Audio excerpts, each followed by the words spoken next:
Hello, everyone, and welcome back to Somebody's Heroes. I am Yuri. I am your storyteller for Hellbound, and today I am joined by Sprinkle. Go ahead and introduce yourself real quick. Hi, everybody. I'm Sprinkle.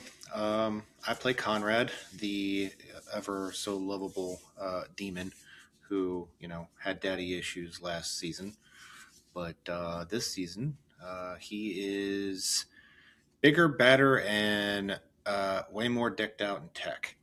He has kept up with his routines, so he is still the, buff guy that you remember, the little badass, but his horns have grown back, and he is not breaking them off this time because, well, we all saw what happened to Daddy.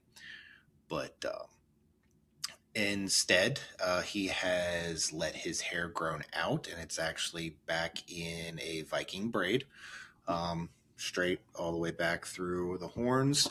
Uh, shaved down on the sides. Looks more badass, even though he's like 50 some years old. It has been a little while. And so we begin with Conrad. Where are you, and what are you working on right now? So I'm going to be in his workshop, but it's not like your typical workshop. It's more like, because of like the room necessary, all the tools, the gadgets, and how inventors like to spread out. It's more like a warehouse. Um, but currently, he is working on I'd say probably 4x8 big solid desk, tools spread out everywhere, schematics, the whole 9 yards. But currently working on a repeater type mechanism. It was something that Archie, his ever so lovable self, told me that I needed to figure out for myself before. This time I have a little more incentive from him to help me do it because uh, I'm going to need every bit of tech, manpower, and spells imaginable for what I have planned. And as you are hunched over this mechanism, Archie is indeed there with you and helping as much as Archie do. What do we see when we look at him? It's been a while since we've seen Archie. His skin is a lot more of a faded color than it was previously as he just rises up. He's a gnome, but he rises up taller than Conrad as he just contracts the mechanical legs below him. This is an interesting view. Well, what's that button? What's that thing? You do realize that Conrad's like 6'7", right? Yeah, yeah. He's now 7 foot tall when he's fully extended. I'm gonna look up and be like, huh, I wonder if this is what Kels looks at when she's looking down at you. Anyway, what this That's why I'm button, her height now. Flips you off. I don't I don't even want to know what you can get into with that with her. Just no. We hear it enough. But no, that button sits there and contracts the size of the actual mechanism so it can Mhm. fit in almost any type weaponry. Oh, far improvement from what you were originally doing. I thought it was supposed to just do your pistol.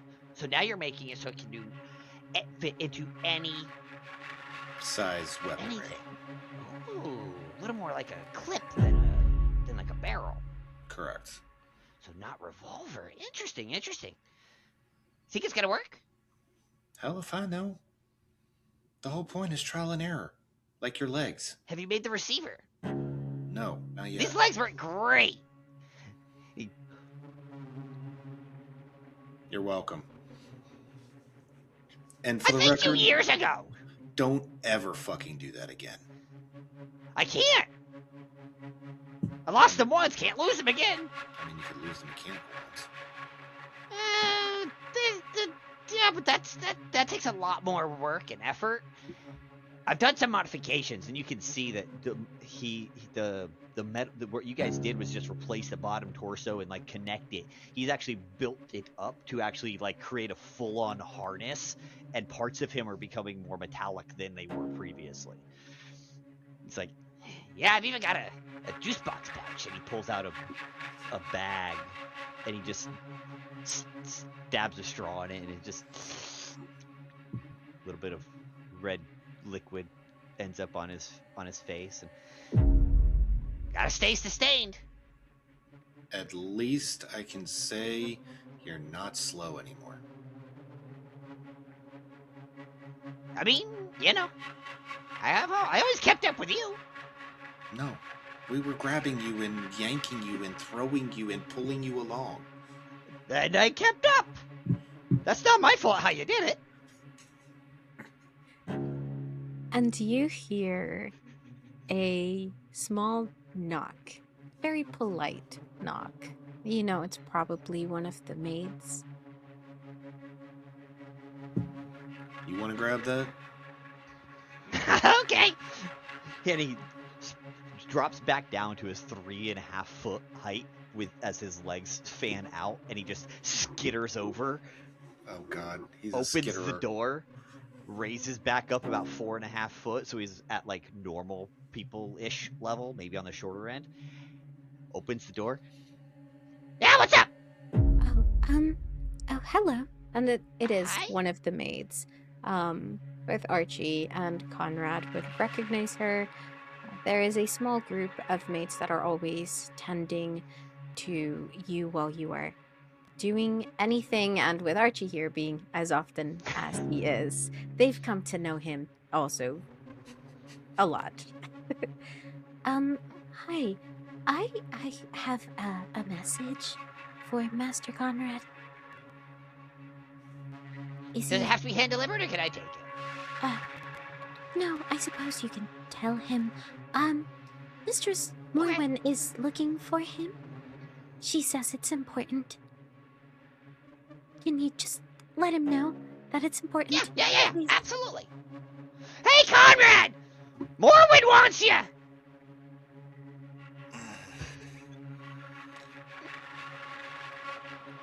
Why do you always do that when I am messing with fine-toothed tools? Because you didn't fix my eyes, you just fixed my legs. I should have fixed I it can't now. see from over there. I'm going to let her know it was delivered. Okay, thank you. And she just Thank you, miss. Bye! very And he shyly does a little aggressively bow, waves as she's leaving. and she walks away.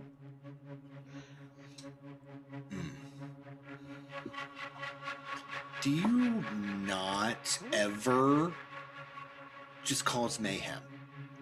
I didn't cause mayhem! I answered the damn door!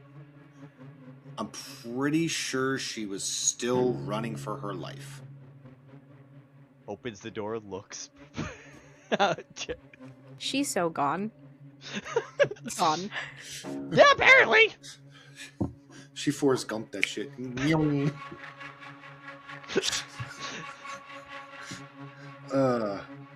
Alright, so what's going on? Morwen wants you. She always has a nasty knack of doing that when I'm trying to get stuff done too. Work faster. You've had years to work on this shit. Not my fault you changed the design. At this point, Conrad's gonna take his tail and quite literally go FWAP! And just take Archie's legs out. Just straight up. I can't bonk you on the head because you're taller than me now. Only sometimes. I've been 3 different heights in the last 4 seconds. Exactly.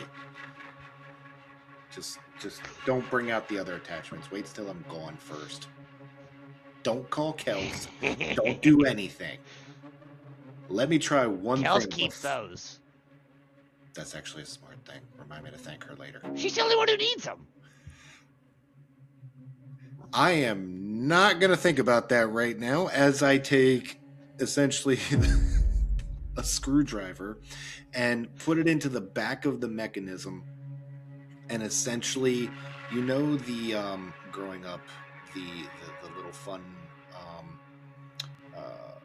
accordion balls that would get real small and big. Mhm. That's essentially what this mechanism does when you turn it. It'll get smaller to where it could fit inside of a pistol. The factor of it'll get bigger, something like a blunderbuss or something, things like that.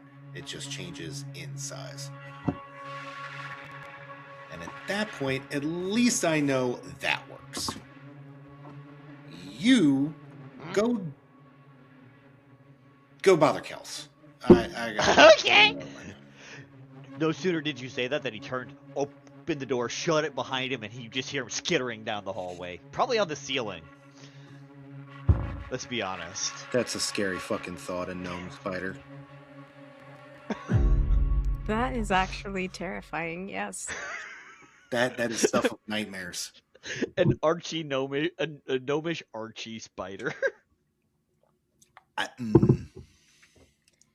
Now, Conrad is left alone with his thoughts for a little bit. Does he answer the summons right away? What do you do? I'll at least clean up, take 2 or 3 minutes to not have the entire place in case Morwen or any of her entourage come down to the workshop for any reason. But I'm gonna take the mechanism with me because I don't know what she needs, and it's one of those things where it's my current, not obsession, but it's my current project, and it's something that I can carry with me. So in case I need to show her, explain something to her, something along those lines, I would put it in my work belt and then end up going. And you would know that when Morwen summons you but doesn't give you a place, it is always at her estate. That is where her personal lab is. That's where she spends most of her time. Had it been anywhere else, she would have given you the name of the place or the institute branch. And so you would know exactly how to get to her estate. You go back and forth, I think more often than you would like sometimes. And you find yourself there again, knowing that you were coming and expecting you. The door opens as soon as you even approach it. There are a couple of maids that bow their heads at you. And a man, you know him to be essentially the keeper of the grounds, who gestures down the hall, and you know the only thing over there is her study. So you head to her study and open the door, and she is there, sitting behind her desk with papers just covering every surface of it and stacked up to the point where you can't see half her body at this point.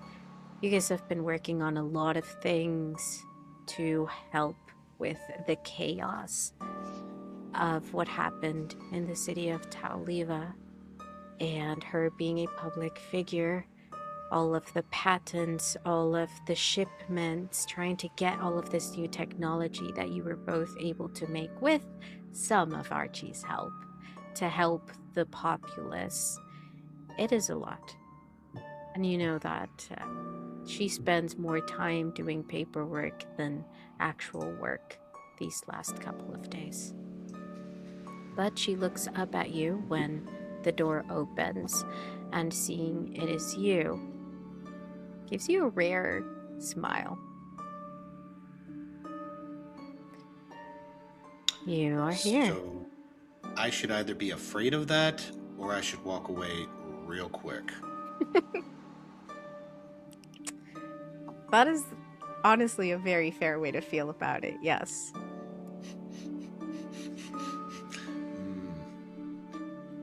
So, what good thing happened? I see that you are wary, which is good, but this is not only a good thing for me, it is a good thing for us. Now, come. Actually, I think it is better if you see it yourself. And she will stand up and walk out of her study to where the teleportation circles are. And you know that those in her house are attuned to just about every place here in Ardamir, at least every place that matters. Have you been at all to the Ravencourt Cliffs? Not anytime soon, no. Which, by the way, out of curiosity, as organized as you are, don't you think you should have all that paperwork better organized? That is for someone else to take care of. Actually, and she waves down a maid, whispers something into their ear, and you see a group of 4 of them scurry back into the study. Now, you obviously do not understand yet, but you will. Come. Stand here with me. I want to be there when you see it. And she seems uncharacteristically excited. Is there any way I could do An insight check. an Absolutely. insight check? Like, Vibe check the hell out of her. Please do. yay. Cause she given me the creepies.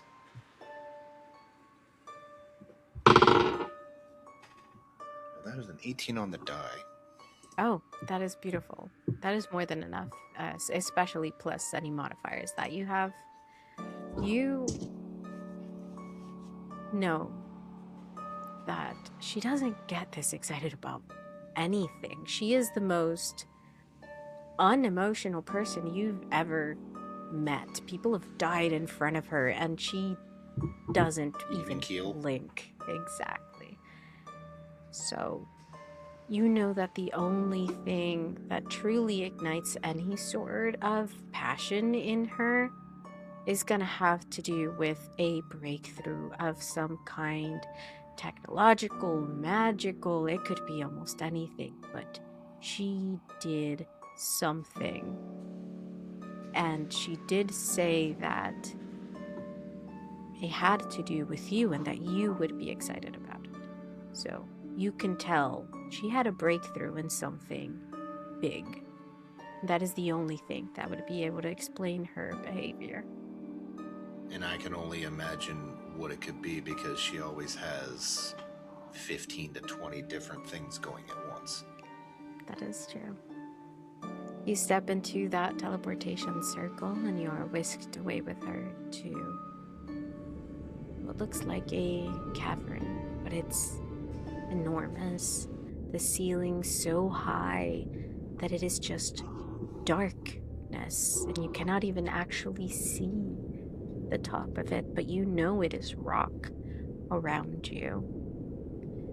And in front of you looks like something out of a fantasy. There are machines, there are vats, there are whirling lights, there are runes carved into stones and glowing things and tubes transporting other things, and there must be 20-30 people in here, all engineers, researchers in their lab attire, shuffling around like buzzing bees, like ants in an anthill. Jesus. You know how I told you that I was working on something for your wings. Remember the last time that we looked into the different aspects of your blood? I said that if I could only isolate the part that makes you divine, if we could hold you there long enough, you might be able to regrow them yourself.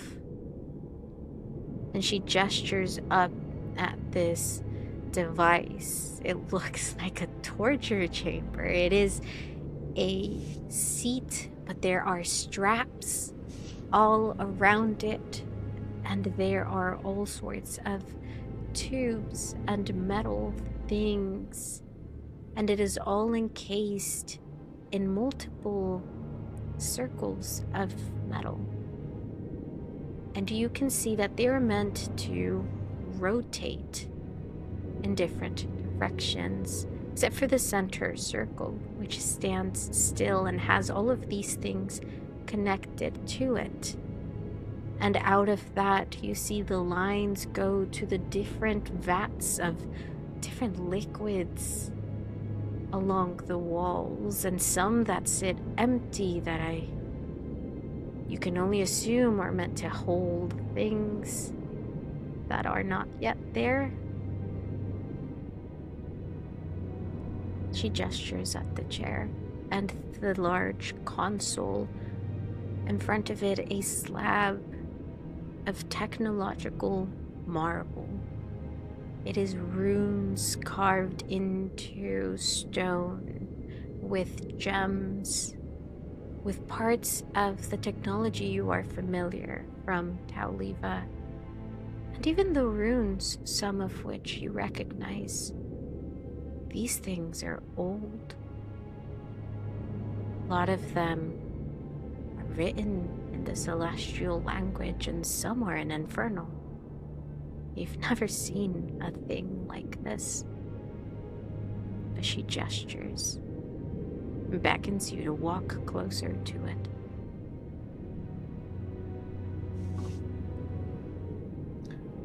The safe word is red.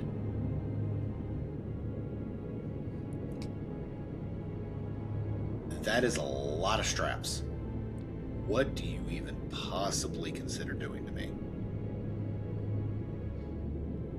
I see it as what you will do to yourself.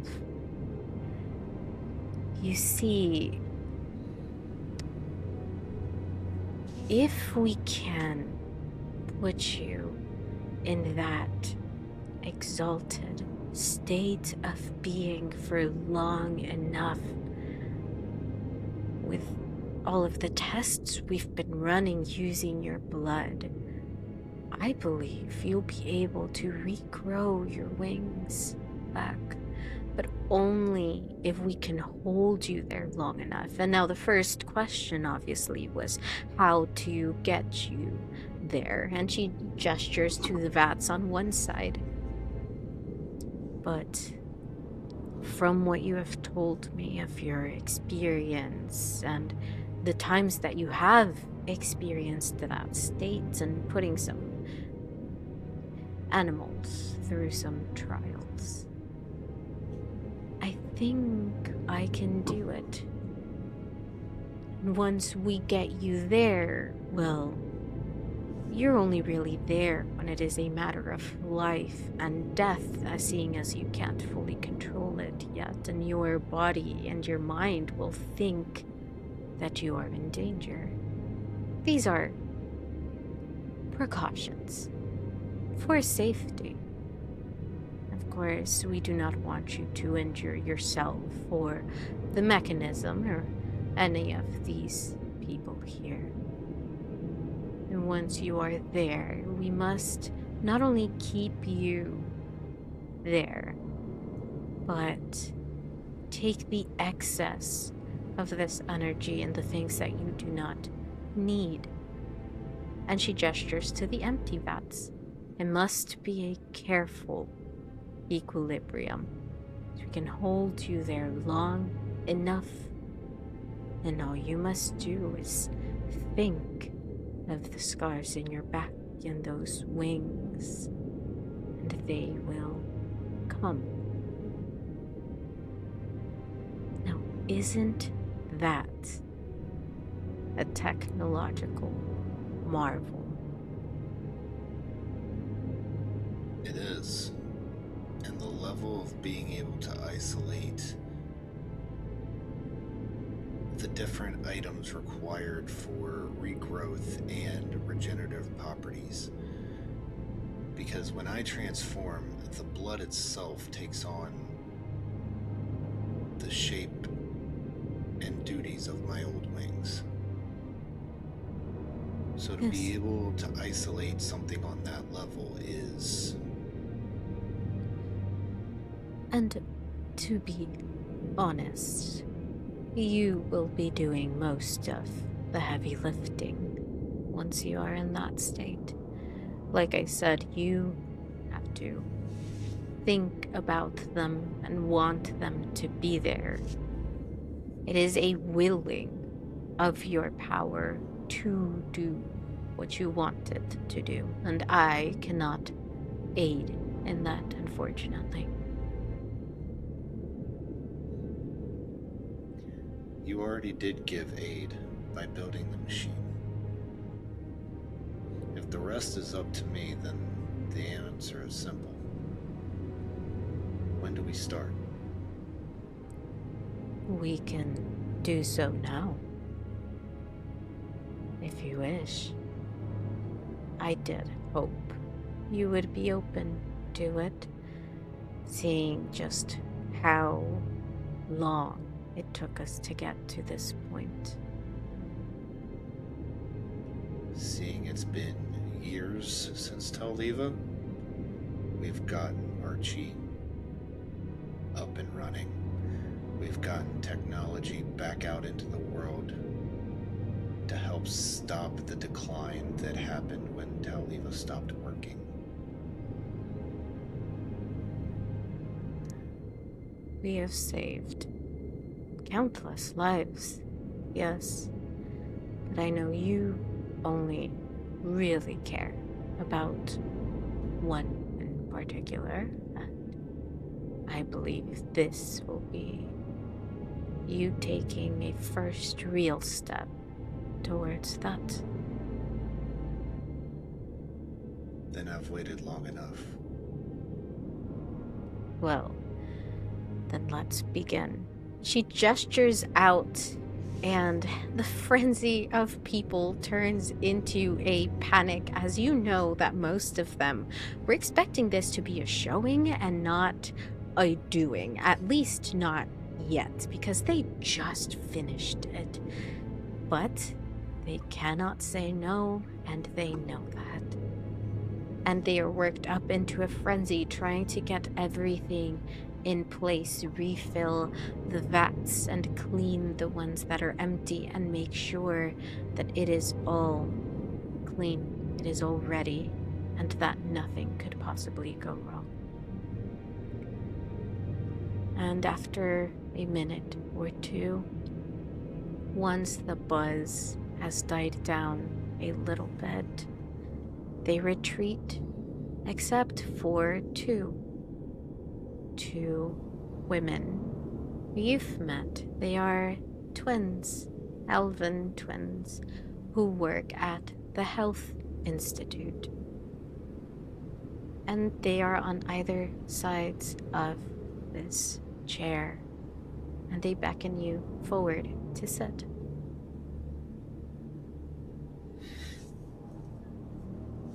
At that point, I'm assuming I have to take off whatever shirt or attire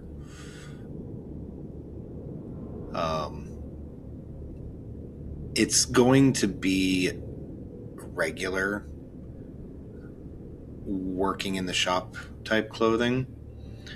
However, he's used to his armor, but seeing as he hasn't really had need of that,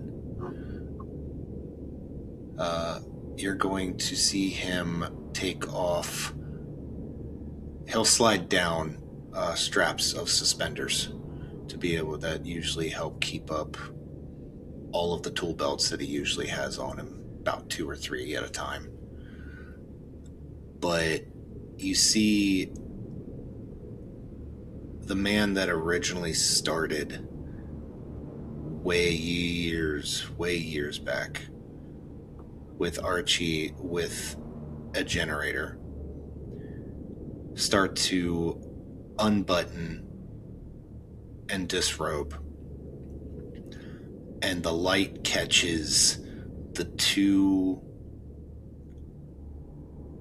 scarring patterns, reminders of his father's almost skeletal hands that he left when he took his wings, when he was going to pass judgment on me as a traitor.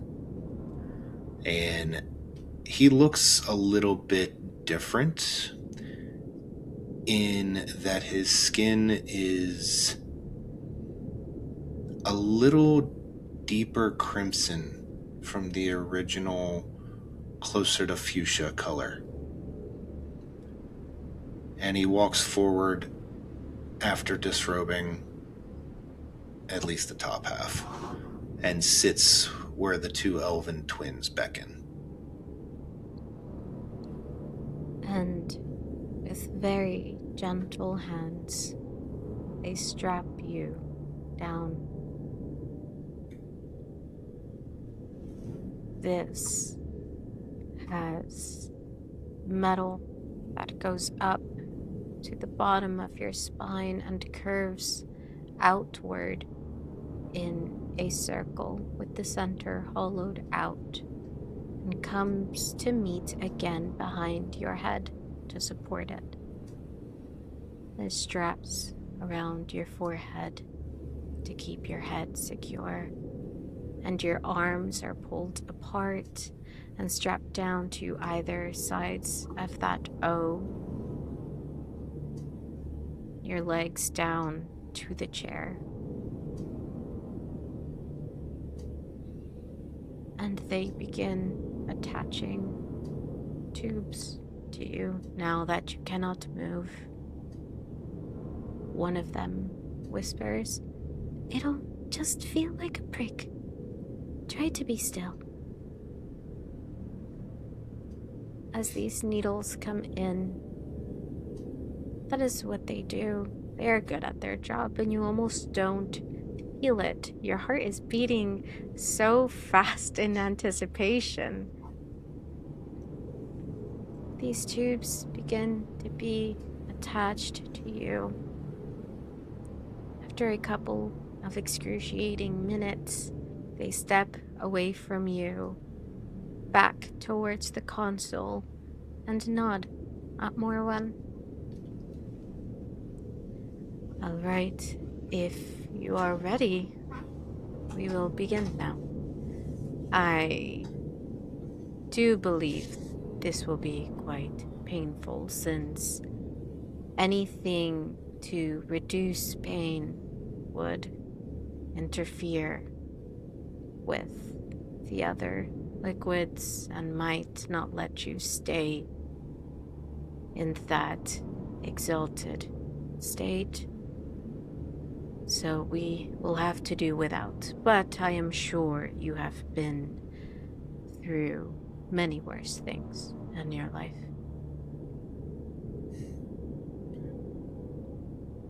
Absolutely. She nods at you. Nothing compares to gaining everything over a few short months after a lifetime of misery and control.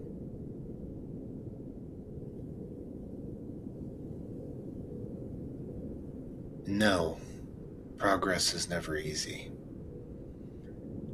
But if this gives me the chance of increasing even metrically the amount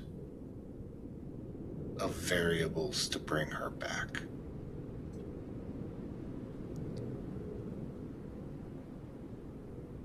I think sometimes you underestimate how alike we are, Conrad. She turns to the engineer beside her. Begin. And at first, you wait for something to happen and nothing does. And you don't see it because your head is strapped down, but you feel it as soon as the liquids have gone through the tubes and hit your veins.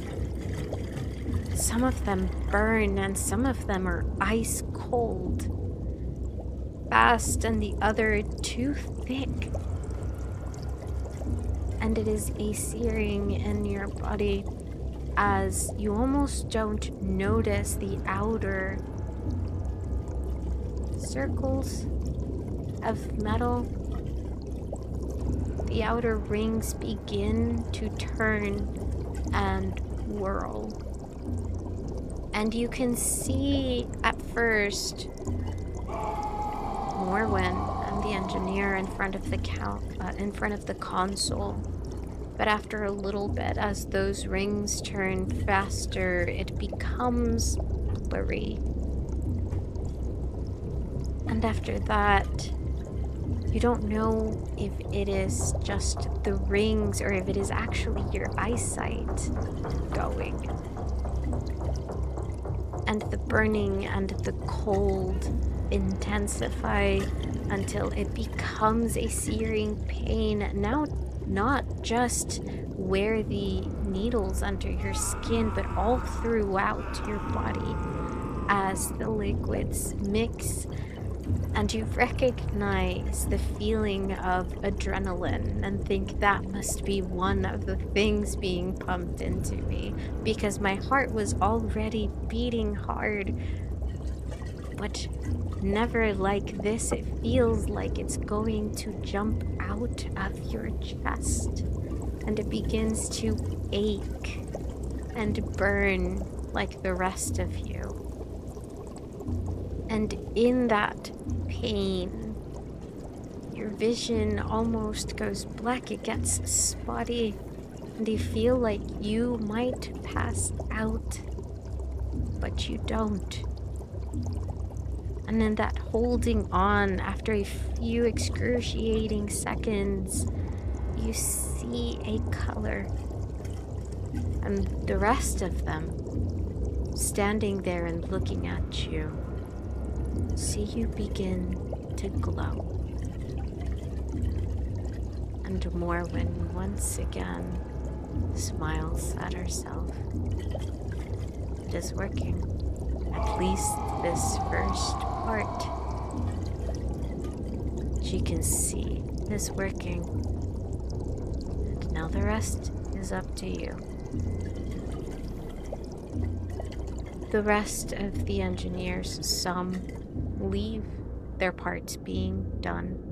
The other half stays, and Morwen just stands there looking at you the entire time. It feels like she doesn't blink. And for you, there in this machine, the pain just got worse and worse to the point where you don't know if you were even capable of feeling more pain than this. So tell us, what are Conrad's initial thoughts here?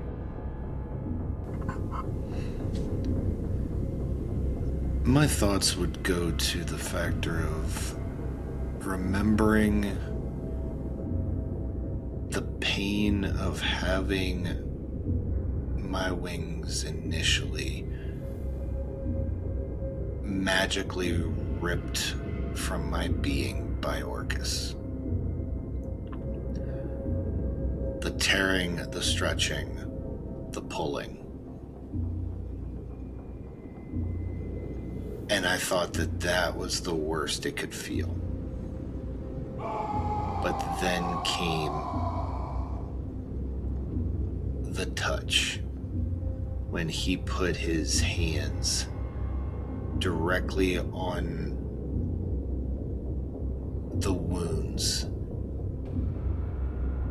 forcing his magic against my body to create the scars that I have now,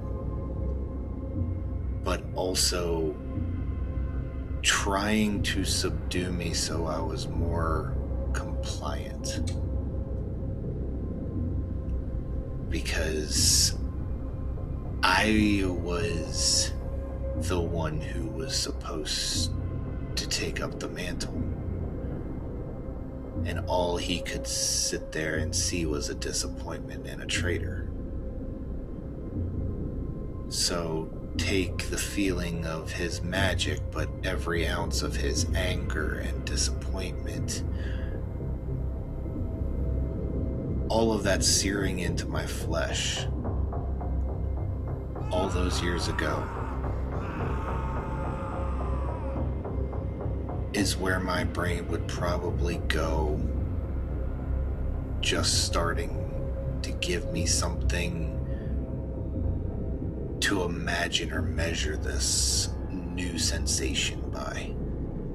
And it is fitting, because at the very beginning, that is exactly what it feels like. But instead of your wings being ripped from your body, it is these new bones breaking through the old scars from the inside out, and those wounds ripping open anew. And your back has begun to bleed, and it drips down onto this white floor, staining it red and forming a puddle that just grows and grows underneath you.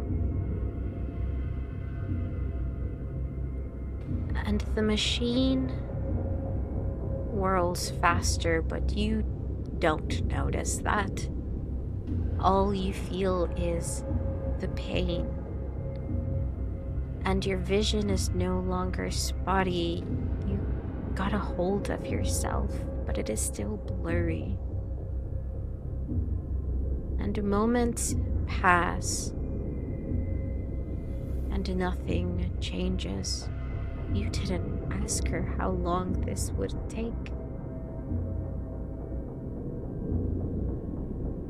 And you hold on as much as you can, for it suddenly somehow gets worse, and now your head is splitting in half. You must do anything you can to stay conscious. What else runs through Conrad's mind?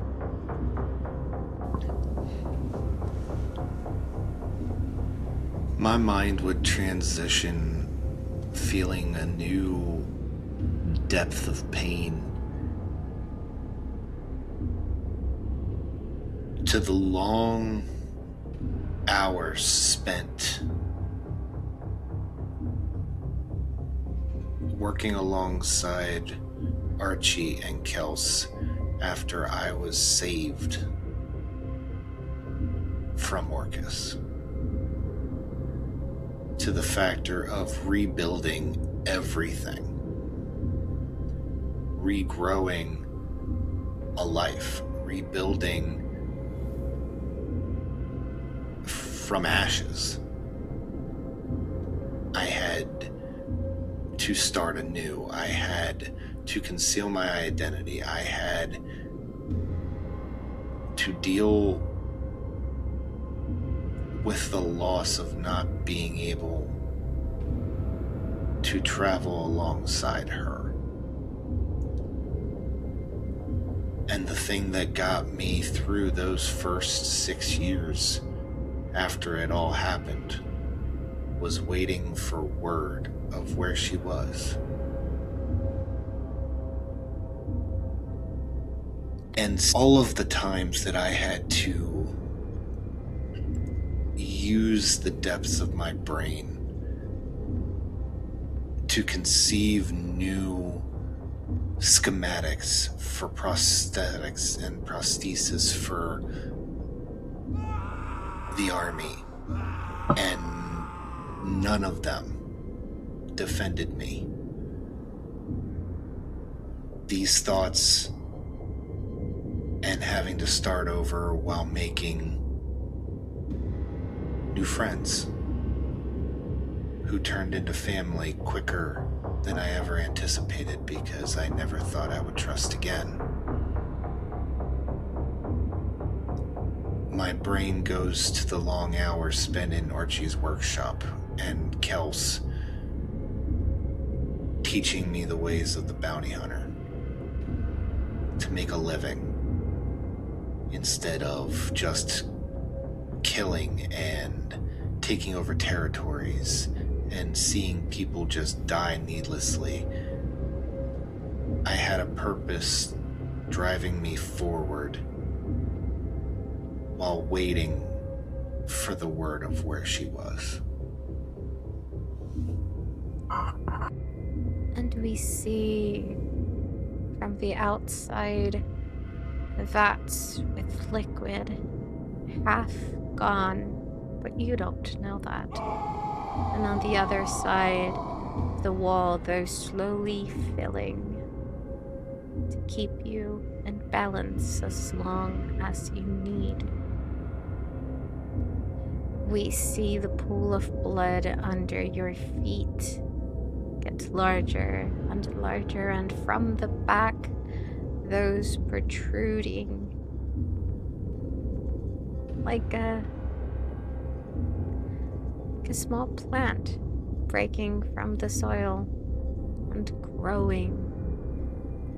And if this machine and the whirling didn't make sound, we would all be able to hear the cracking and snapping of sinew and cartilage and bone as it goes back and re-knits, going from little lumps to stretch out behind you. And we see them coated in blood, and from that blood form skin, papery and thin at first. But as you let those thoughts keep you grounded and keep you here and knowing what you need to do and directing that magic inside you, they go from paper and translucent to what they're meant to be. Still bloody and not complete. Not yet. And the pain doesn't get worse, but it doesn't ebb away either. You didn't think you'd be able to hold on for this long. You think you would have passed out already, and you can't tell if it's been minutes or hours. But we know that Morwen has been standing here staring at you for almost 7 hours now. And you don't see, but we do, as one of the nurses taps her on the shoulder. Lady Morwen has vitals. They don't look right. I don't know how much longer he can do this without incurring some sort of other permanent damage. And Morwen, without taking her eyes off of you, and seeing you twisted and pain with your eyes now shut, you don't even know when you closed them, is quiet for a second before muttering back to the nurse under her breath. Leave him. He can do it. He will be fine. and the nurse wanting to say more, but not daring to, just gives a small nod and walks away, and the two twins stare at you with worry and with horror. The rest of them, most have had to leave.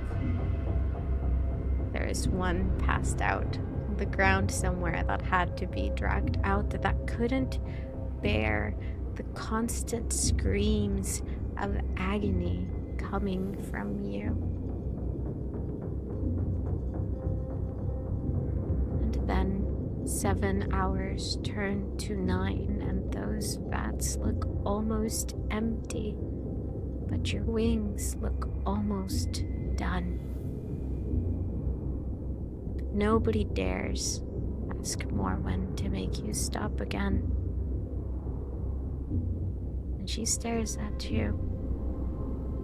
Please tell us what it is now that you think about as you begin to hear the rolling of the machine slow down.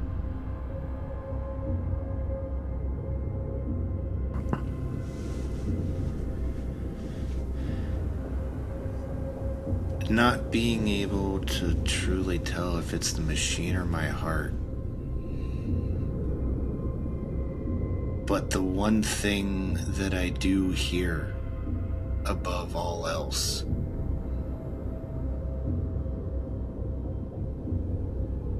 is a sweet voice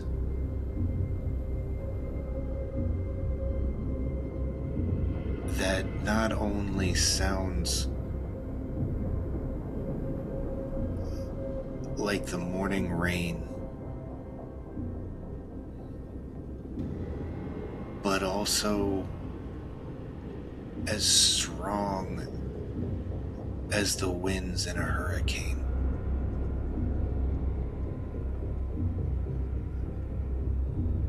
The first time I ever heard Vexia's voice, her sitting behind those bars in camp after a raid. We had found a bunker of tiefling nobles. She was the last one left. After trades and bartering and all the war mechanizations, she saw me working on a prosthesis for one of my men, and she couldn't figure out why the leader of this encampment would dirty his hands with the grunts.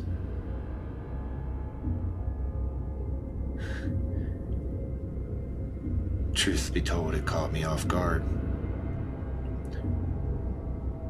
But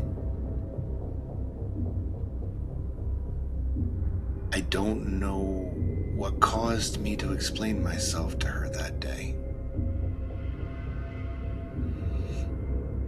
But I looked at her, and the shimmering aquamarine eyes looking back at me.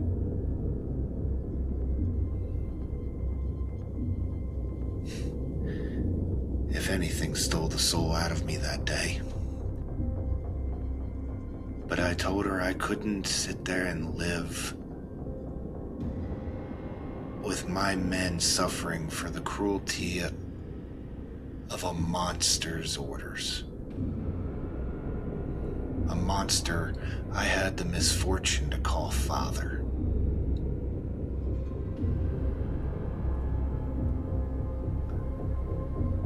And my mind transitions from that first talk to the timeline of more talks. Simple,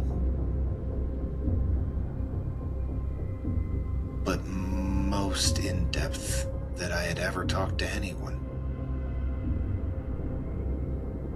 I didn't have to be cold and calculating and tactical. All I had to do was exist.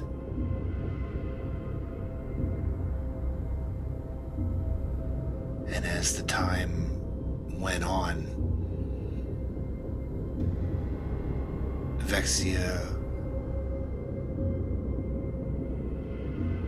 captivated not only the growth of my heart, but the growth of my mind.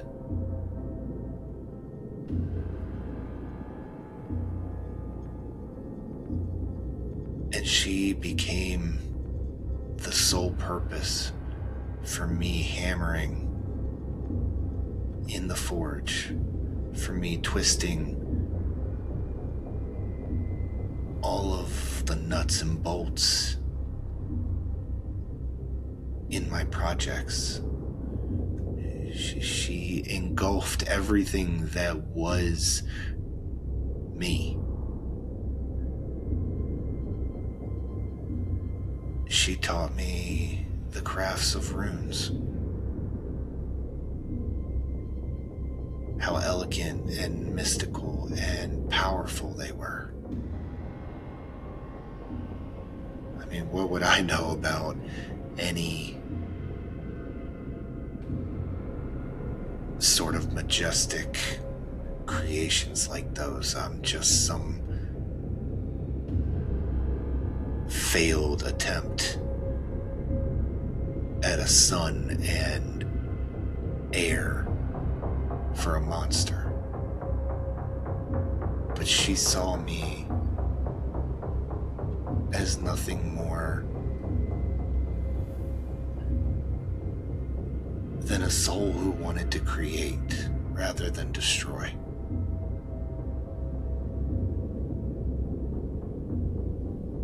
And my mind goes right up until the day I had to send her away to keep her safe. And then how good it felt to finally rid this realm of Orcus.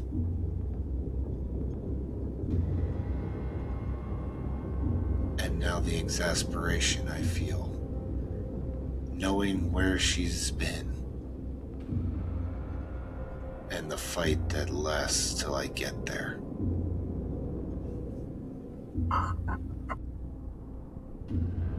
And these thoughts sustain you until the machine keeps slowing down,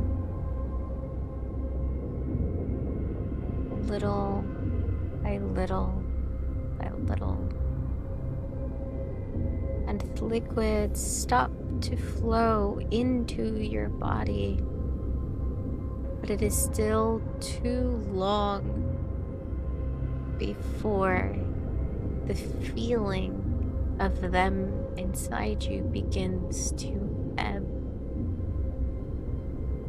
and the pain begins to subside, little by little. And you realize that you were screaming this entire time, and your throat is hoarse and dry. And you realize that at some point you closed your eyes, and the whirling sounds quiet, as so does your voice. You stop, and it finally stops. And then there is nothing but silence for a couple of moments, till Morwen turns to the twins, who were so transfixed at what was going on and so worried for you that they forgot they had a job to do. And she looks at them, and they flinch and run forward to take the needles out of your body. And you don't even feel that. You were so consumed in pain for so long that those needles exiting you feel like nothing.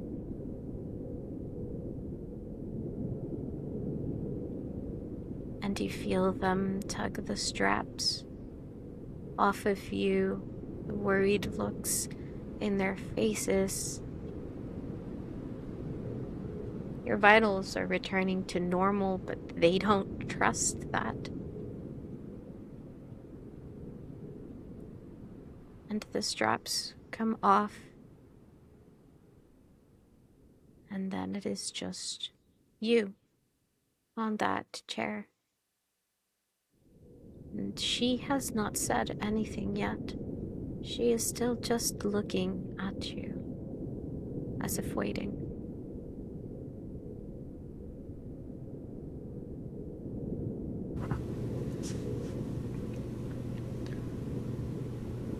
As my mind slowly, painstakingly so,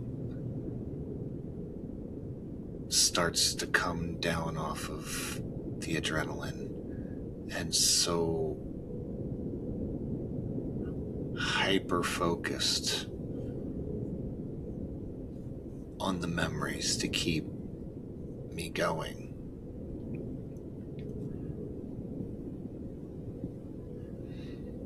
Once I feel my body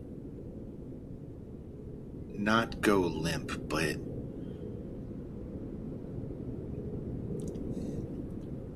go lax from the straps, and I regain some sense of mobility.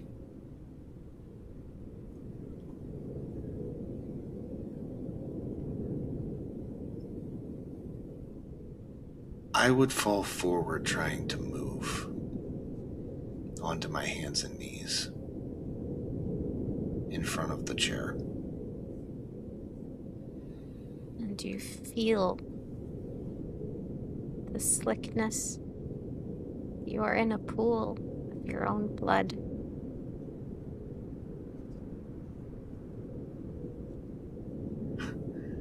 I look down at it, and it looks almost comical. For as much blood as I've seen over the years, but even funnier yet, that blood is the one thing that caused me to transform and gain the power necessary to be able to fight, find, and now finally bring her back. And on your hands and knees, and still lost in your own thoughts, it takes you a second to realize that Morwen has walked forward to stand in front of you. Can you stand?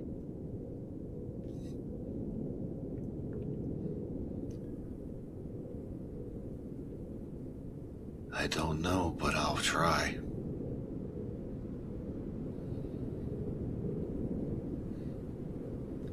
As I attempt to do one foot underneath and then the next foot forward, shaking almost uncontrollably because my center of balance and nerve endings are shot all to hell from the long hours.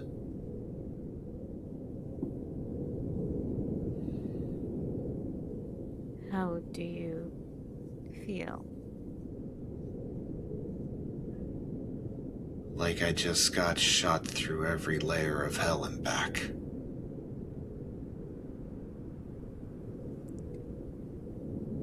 It looks like it worked. And I do believe that with this, you will be as ready as you can get.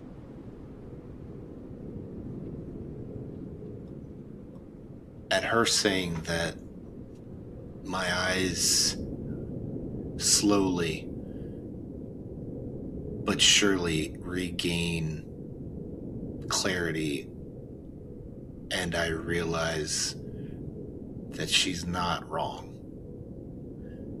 I feel heavier along my backside, a feeling that I had thought lost decades ago.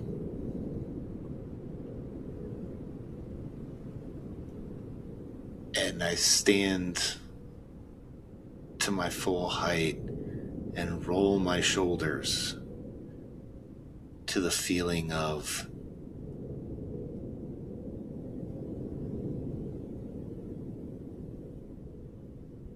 wings that I thought forever gone. And my eyes widen even more when the sensation floods back like muscle memory.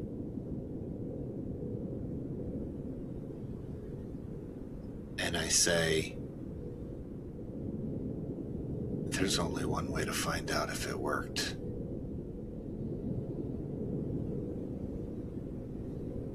She says nothing, but nods at you.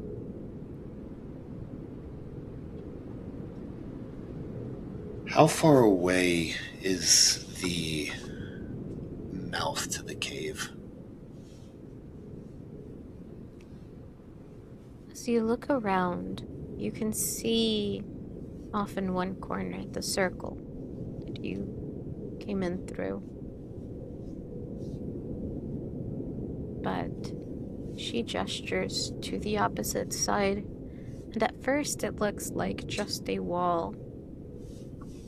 But it is actually a turn in the cavern, a small tunnel that you're assuming she means will lead you outside. Probably no more than 20 feet in length after you exit the large chamber.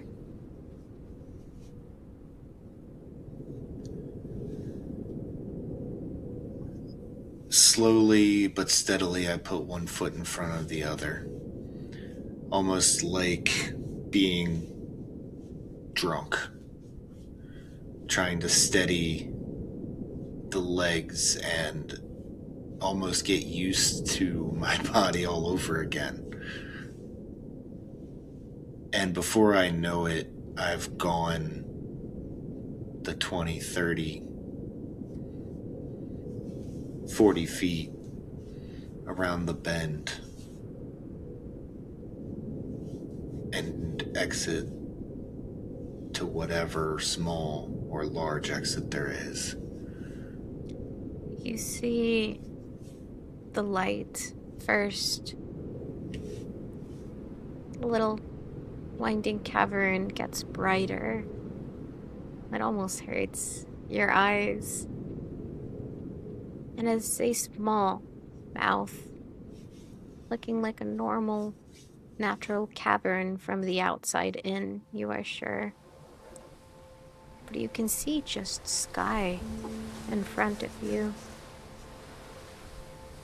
And on the small lip at the entrance to this cavern, you see a sheer rock, flat cliff wall all the way down to the ocean.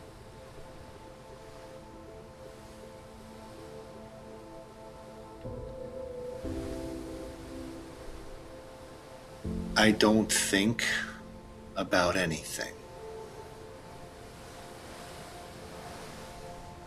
except one picture that floods my mind. And it was Vexia's face when I had to say goodbye to her. And I smirk.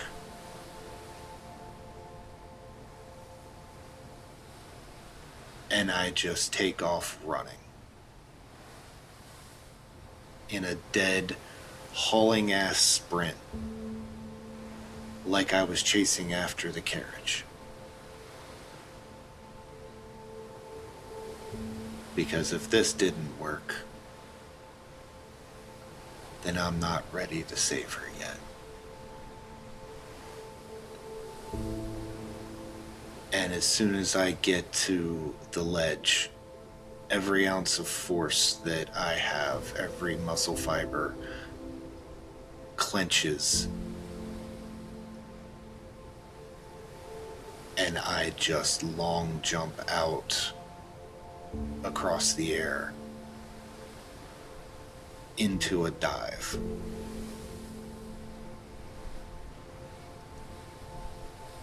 And